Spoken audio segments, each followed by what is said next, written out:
আকাশবাণী খবর পড়ছি সুস্মিতা সেন। বিশেষ বিশেষ খবর হলো, সংশোধিত নাগরিকত্ব আইন সিএএ বলবৎ করার উপর স্থগিতাদেশ দিতে সুপ্রিম কোর্ট অস্বীকার করেছে। হরিয়ানা মন্ত্রিসভা সম্প্রসারিত হয়েছে, ৮ জন নতুন মন্ত্রী আজ শপথ নিয়েছেন। এবারের লোকসভা ভোটে সাংবাদিকরাও পোস্টাল ব্যালটে ভোট দিতে পারবেন। কলকাতার গার্ডেন রিচে বেআইনি নির্মাণ ভেঙে মৃতের সংখ্যা বেড়ে হয়েছে ১০। ইসরায়েলি বিমান হানায় হামাসের ডেপুটি মিলিটারি কমান্ড্যান্ট মারওয়ান ইসা নিহত।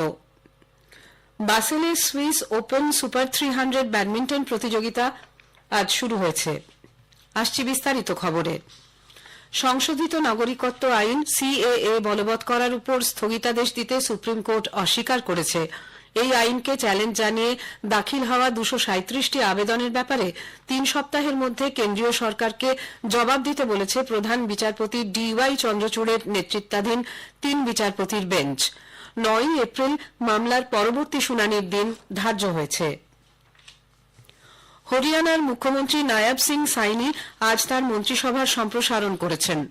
১ জন বিধায়ক পূর্ণমন্ত্রী এবং আরও ৭ বিধায়ক স্বাধীন দায়িত্বপ্রাপ্ত প্রতিমন্ত্রী হয়েছেন। রাজ্যপাল বন্দারু দত্তাত্রেয় চণ্ডীগড়ের রাজভবনে আজ নতুন মন্ত্রীদের শপথ বাক্য পাঠ করান। মুখ্যমন্ত্রী সাইনি এবং প্রাক্তন মুখ্যমন্ত্রী মনোহর লাল খাট্টারও শপথ অনুষ্ঠানে উপস্থিত ছিলেন। হিসারের থেকে নির্বাচিত বিধায়ক কমল গুপ্তা প্রথম ক্যাবিনেট মন্ত্রী হিসেবে শপথ নিয়েছেন। পূর্বতন সরকারেও তিনি মন্ত্রী ছিলেন।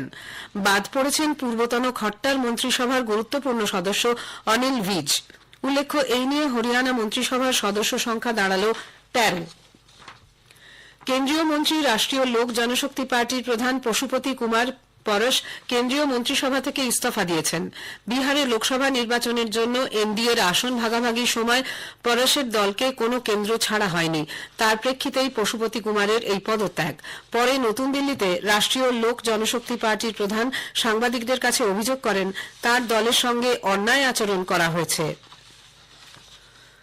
জাতীয়তাবাদী কংগ্রেস পার্টির শরদ পাওয়ার ও অজিত পাওয়ার গোষ্ঠীর মধ্যে বিতর্কে সুপ্রিম কোর্ট আজ অন্তর্বর্তী নির্দেশ জারি করেছেন। সর্বোচ্চ আদালত এই নির্দেশে আসন্ন লোকসভা নির্বাচনে শরদ পাওয়ার গোষ্ঠীকে দলের নাম ন্যাশনালিস্ট কংগ্রেস পার্টি শরৎচন্দ্র পাওয়ার হিসেবে ব্যবহারের অনুমতি দিয়েছেন। তাদের প্রতীক হবে শিঙা বাজানো মানুষ। শীর্ষ আদালত নির্বাচন কমিশনকে আসন্ন লোকসভা নির্বাচনে এনসিপি শরৎচন্দ্র পাওয়ার এবং তাদের প্রতীক চিহ্নকে স্বীকৃতি দেওয়ার নির্দেশ দিয়েছে। ওই প্রতীক অন্য কোনো রাজনৈতিক দলকে না দেওয়ার জন্যও কমিশনকে বলেছে সুপ্রিম কোর্ট। এনসিপির স্বীকৃত ঘড়ি প্রতীক অজিত পাওয়ার গোষ্ঠীকে দিয়ে দেওয়ার বিষয়ে নির্বাচন কমিশনের সিদ্ধান্তকে চ্যালেঞ্জ জানিয়ে শরদ পাওয়ার সুপ্রিম কোর্টে আবেদন করার প্রেক্ষিতে শীর্ষ আদালতের এই নির্দেশিকা। লোকসভা ভোটের প্রার্থী বাছাই নিয়ে কংগ্রেসের কেন্দ্রীয় নির্বাচন কমিটি আজ নতুন দিল্লিতে বৈঠকে বসে। উপস্থিত ছিলেন দলের সভাপতি মল্লিকার্জুন খাড়গে, সংসদীয় দলের প্রধান সোনিয়া গান্ধী এবং পশ্চিমবঙ্গ, অরুণাচল, সিকিম, চণ্ডীগড়, আন্দামান নিকোবর ও পুদুচেরির কংগ্রেস নেতৃবৃন্দ। উল্লেখ্য, পশ্চিমবঙ্গে কংগ্রেসের সঙ্গে আসন রফার পথ এখনও খোলা রেখেছে বামেরা। লোকসভা নির্বাচনে এবার সংবাদ মাধ্যমের প্রতিনিধিরাও পোস্টাল ব্যালটে ভোট দিতে পারবেন।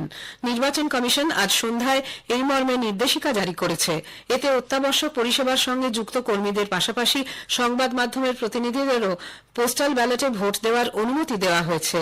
এর মাধ্যমে সাংবাদিকদের বহুদিনের দাবিকে মান্যতা দিল কমিশন। লোকসভা নির্বাচনের প্রথম পর্যায়ে ভোট গ্রহণের জন্য আগামীকাল বিজ্ঞপ্তি জারি করা হবে।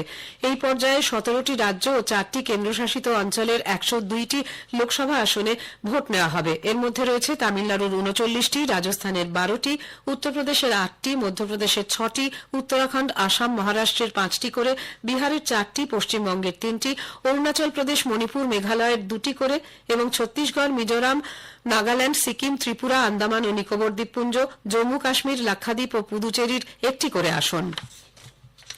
নির্বাচন কমিশন পশ্চিমবঙ্গের ৪২টি লোকসভা আসনের মধ্যে ৬টিকে আর্থিকভাবে স্পর্শকাতর হিসেবে চিহ্নিত করে কেন্দ্রগুলিতে নজরদারি বৃদ্ধির নির্দেশ দিয়েছে। এই ৬টি কেন্দ্র হল মালদা উত্তর ও দক্ষিণ, দার্জিলিং, আসানসোল, বনগাঁ ও কলকাতা উত্তর।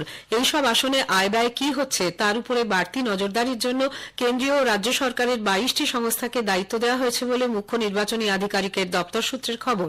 গত নির্বাচনে এই কেন্দ্রগুলি থেকে প্রচুর নগদ টাকা ও মদ বাজেয়াপ্ত হওয়ার কারণেই বাড়তি নজরদারির এই নির্দেশ। পশ্চিমবঙ্গের রাজ্য পুলিশের নতুন মহানির্দেশক হলেন 1989 এর ব্যাচের আইপিএস সঞ্জয় মুখোপাধ্যায়। গতকালই রাজীব কুমারকে এই পদ থেকে সরিয়ে দেয় নির্বাচন কমিশন। তার জায়গায় নিযুক্তির জন্য 3টি নাম চাওয়া হয় রাজ্যের কাছে। সেই তালিকা থেকে বিবেক সহায়কে বেছে নেওয়া হয়। আজই রাজ্য পুলিশের ডিজি হিসেবে দায়িত্ব নেন তিনি, কিন্তু 24 ঘন্টার মধ্যেই এই পদে বদল করা হলো।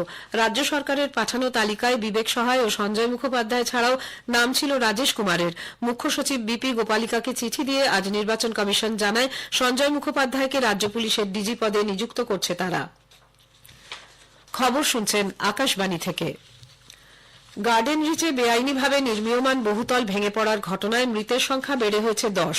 উদ্ধার কাজ শুরু হওয়ার প্রায় 43 ঘন্টা পর ধ্বংসস্তূপের নিচ থেকে এক ব্যক্তিকে বের করে হাসপাতালে নিয়ে যাওয়া হলে মৃত ঘোষণা করা হয়।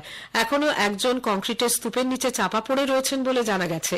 তাকে উদ্ধারের চেষ্টা চালাচ্ছে বিপর্যয় মোকাবিলা দল। রবিবার রাতের ওই ঘটনায় এ পর্যন্ত 10 জনের মৃত্যু হয়েছে।